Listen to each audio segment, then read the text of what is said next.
mundu kwenda kuma kume zawa lakini ingawazi walifanya kwa hiari yao kwa sababu mliwapatia kazi. Wenuka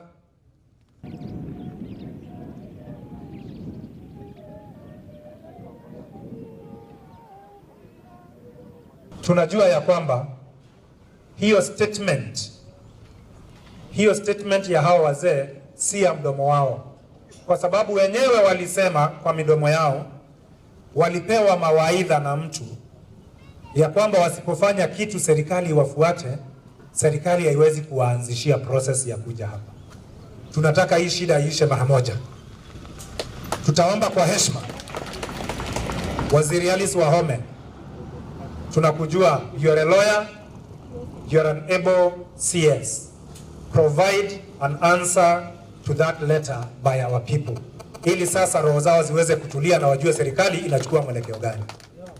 Sisi watu wa Mwea hatuna vita na watu wa Wambere ama yoyote, na kama iko watu wanajaribu kukonganisha watu wa Mwea na Wambere, hiyo sio watu wa Mwea ama sio watu wa Wambere, ni wale watu wanaongoza hiyo vikundi. Wasidhubutu watu kutoka ngambo ingine waingie sub county ya Mwea, kwa sababu sub county ya Mwea iko na wale wamekaa huko, na hao ndio wenyewe. Sisi Wanduku, Wakamba, Wambere, Wakikuyu wote tuko hapa, tuko kitu kimoja na tukaa kwa pamoja. Lakini wale wanataka kuingilia huku wakunje kuleta matatizo, hiyo watutaki. Na tunataka kuwaambia wakidhubutu kuingia watakuta wenyewe wako. Kwa sababu sisi tumekaa hapa kwa miaka mingi na tuko hapa na tunajua hapa ndipo kwetu na tutakaa miaka nenda rundi. Mungu atujalie, atuonekanie kwa kila njia, kwa kuwa tunataka tukae kwa amani.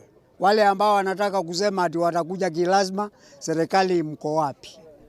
Tunauliza muangalie hiyo, kwa kuwa wakati mwingine 2018 ilitokea jambo na hiyo hatutaki irudiwe tena.